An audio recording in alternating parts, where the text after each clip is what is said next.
So students, we were discussing vector equation of a plane in normal form. This is your x, y and z axis. This is a plane, okay? And from origin, ON is the normal to the plane. ON, normal is the plane. And ON is equal to D. And D cannot be equal to 0, okay? And n cap is the unit vector along the normal. n cap क्या है? Unit vector along the normal. So O n is equal to D है, लेकिन जब vector O n की बात करेंगे तो that will equal D n cap. Okay. Now what you have to do? You have to just draw a perpendicular NP perpendicular on O N हमने खींचा है, और P को मैंने एक आर्बिट्री पॉइंट ले लिया है, जैसे कि हम लेते हैं पोजीशन वेक्टर R, तो OP हो गया आपका पोजीशन वेक्टर R. P वैसे पॉइंट के फॉर्म में लेते हो तो x1i y1j प्लस z1k. अब आप देखिए यहां पर वेक्टर का जो रूल होता है triangle law, ON plus NP, ON plus NP is equal to क्या होगा? OP. This side plus this side is equal to this side. तो NP क्या हो जाएगा? OP माइनस ON यानी R माइनस TN. हम NP क्यों निकाल रहे हैं? क्योंकि ये इसके ऊपर 90 डिग्री का एंगल बना रहा है, तो हम इस बेसिक चीज का यूज करेंगे कि ON dot, if two vectors are perpendicular to each other then their dot product is always 0. ON dot NP is equal to 0. तो ON क्या है आपका? DN कैप, और NP क्या निकाला है? R minus DN cap is equal to 0. D से पूरे इक्वेशन को पहले आप इसे हमने खोला, और फिर D से पूरे इक्वेशन को हमने डिवाइड कर दिया है. अब जब आप इसका मल्टीप्लाई करेंगे n कैप का n कैप पे मल्टीप्लाई करेंगे तो n कैप स्क्वायर आएगा, जिसकी वैल्यू क्या होती है? 1. तो D से डिवाइड करने के बाद आपके पास ये बचेगा R. देखिए यहाँ पर जो मल्टीप्लाई किया है, इसको डिवाइड करने के बाद R n cap minus D is equal to, कुछ चीज दिख नहीं रही है, इसमें थोड़ा सुधार कर देता हूँ मैं. ए D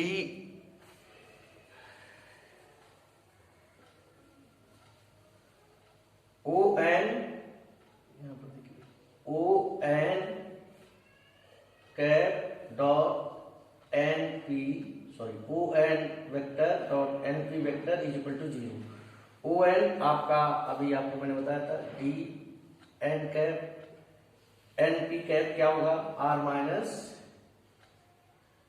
DN cap is equal to 0. इसको ओपन करेंगे आप तो D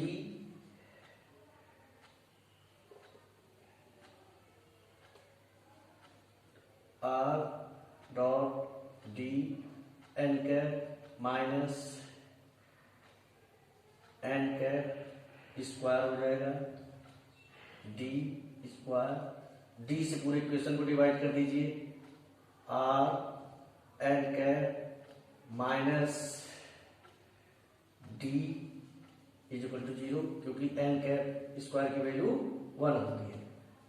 R dot n cap is equal to D आ जाएगा. इसके आगे यहाँ पर प्रोसीड हुआ है, आप देख सकते हैं.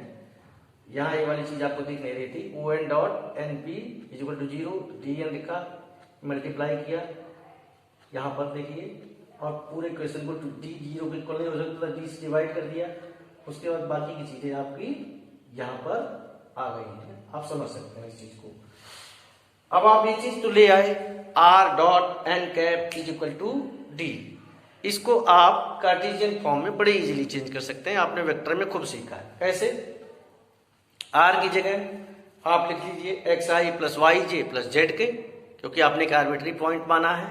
ओके. n की जगह नॉर्मल का है, डायरेक्शन कोसाइंस इसके क्या होंगे? li plus mj plus nk. तो R की जगह xi plus yj plus zk, and n की जगह li plus mj plus nk रख के आप डॉट प्रोडक्ट करोगे, मल्टीप्लाई करोगे. तो जो मैंने यहां बताया था, यहाँ P लिखा है, यहाँ D लिखा है, इससे कोई फर्क नहीं पड़ता है. दोनों डिस्टेंस को रिप्रेजेंट करते हैं। अब मैं आगे बढ़ूंगा और आपको बताता चलूंगा कि जो डिफरेंट फॉर्म ऑफ प्लेन्स हैं वो क्या है, वो आप देखते चले। यहां पर आइए, vector equation of a plane passing through A. एक प्लेन का इक्वेशन जो कि ए वेक्टर से पास कर रहा है और परपेंडिकुलर है किसके, एन के। तो आर माइनस ए, आर एक आपका पोजीशन वेक्टर है, आर्बिट्री पॉइंट है। आर माइनस ए जब एन को परपेंडिकुलर है, R minus A dot N is equal to क्या होगा, 0। मैं इसी कंसेप्ट को बार बार यूज कर रहा हूं कि if a vector is perpendicular to other one then their dot product is always equal to 0।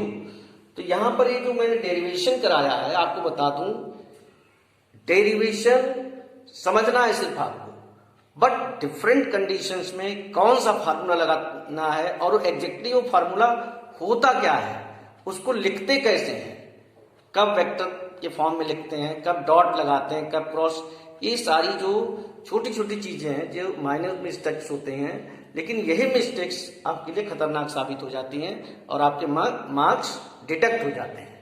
तो पहला इक्वेशन जो आपने यहां पर देखा, तो मैंने डिराइव करके दिखाया है कि आर डॉट एन कैप। अब और डॉट एन कैप मैंने कहा है, अगर कोई बच्चा आर डॉट एन वेक्टर लिख देगा, एब्सोल्युटली रॉन्ग, क्योंकि एन कैप क्या होता है, vector N upon magnitude of N, और वो एन वेक्टर लिखाएगा तो गलत हो जाएगा।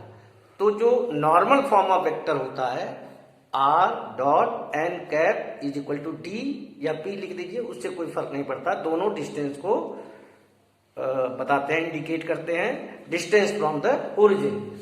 इसी तरह vector passing through A and perpendicular to N, R minus A dot N vector, यहां स्मॉल एन भी लिख देंगे, कोई दिक्कत वाली बात नहीं है।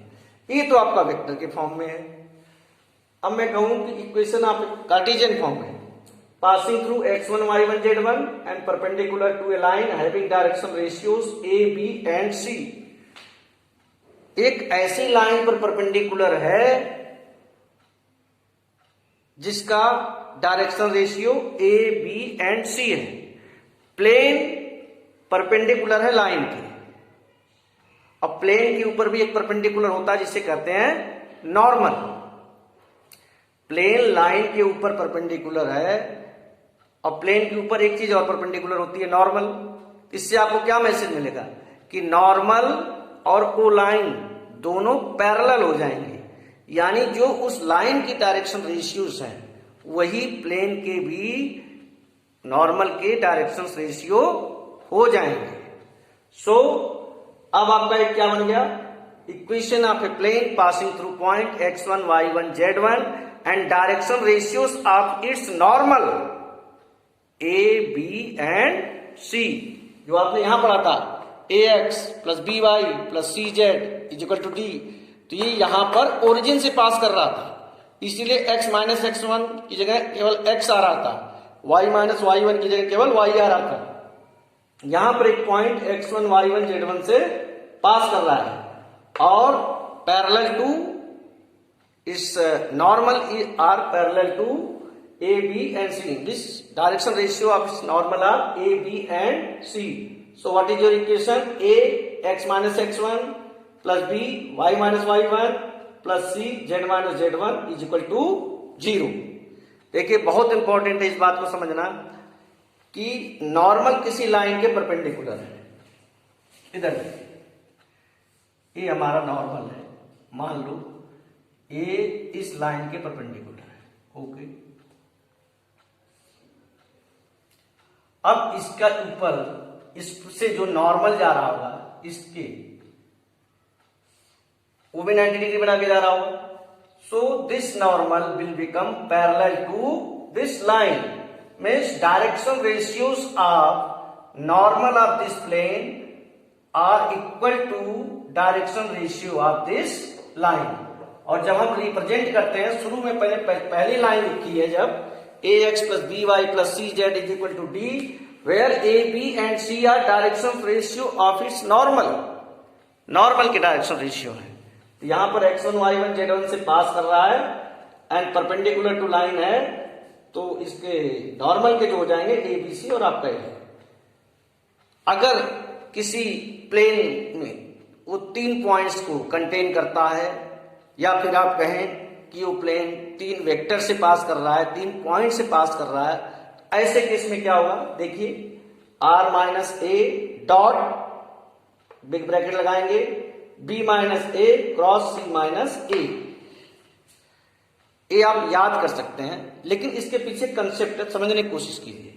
ये बार बार मैं डॉट प्रोडक्ट, देखिए इस कंसेप्ट को मैं बार बार यूज कर रहा हूं। एक पॉइंट मान लीजिए r है, ओके। अब r माइनस ए, r भी प्लेन पर है, a भी प्लेन पर है, r माइनस ए एक लाइन होगी r माइनस ए एक लाइन होगी, b माइनस ए भी एक लाइन होगी और c माइनस ए भी एक लाइन होगी प्लेन पर, 3 लाइन। लेकिन ये b minus A cross c minus ए एक ऐसी लाइन होगी, जब 2 लाइंस का क्रॉस प्रोडक्ट निकाला जाता है, 2 वेक्टर्स का क्रॉस प्रोडक्ट निकाला जाता है, तो दैट जो आंसर आता है that is perpendicular to both b minus A c minus A. तो वो परपेंडिकुलर है b minus A c minus A के, यानी that is perpendicular to r minus A also, क्योंकि r minus A b minus A c minus A सारे के सारे plane पर एग्जिस्ट कर रहे थे। आपने b minus A cross c minus A करके क्या निकाल दिया, a line which is perpendicular to both b minus A and c minus A, so that will be also perpendicular to r minus A. That's why I have written r minus A dot b minus A cross c minus A is equal to 0। एक question, ये formula कब लगाएंगे, जब आपको दिया होगा कि कोई plane vector A, vector B and vector C से पास कर रहा है। अब यही चीज जो मैंने आपको वेक्टर के फॉर्म में बताया, अगर 3 पॉइंट्स दिए हुए हैं x1 y1 z1, x2 y2 z2 and x3 y3 z3, तब आप प्लेन का इक्वेशन कैसे निकालेंगे। फार्मूला ये है आपका x minus x1 y minus y1, determinant के फॉर्म में है z minus z1 x2 minus x1, ये फार्मूला है। लेकिन आपको मैं बता दूं कि यहां पर जो आपने सीखा है, ये वाला equation A X minus x1 plus B Y minus, इससे भी आप अगर 3 पॉइंट्स आपको दिए हों, तो अगर आपको डिटर्मिनेंट्स नहीं निकालना है तो इससे भी आप निकालेंगे, और मैं आपको बताऊंगा जब एक्सरसाइज में एंट्री करूंगा कि कैसे इसे निकालते हैं। इंटरसेप्ट फॉर्म लाइन से क्या होता था, X upon A plus Y upon B is equal to 1, तो प्लेन का क्या हो जाएगा, X upon A plus Y upon B plus Z upon C is equal to 1। और भी फॉर्म्स हैं आपके, पॉइंट ऑफ इंटरसेक्शन से क्या होता है वगैरह वगैरह, हम इसको डिस्कस करते रहेंगे, उसके बाद एक्सरसाइज पे चलेंगे।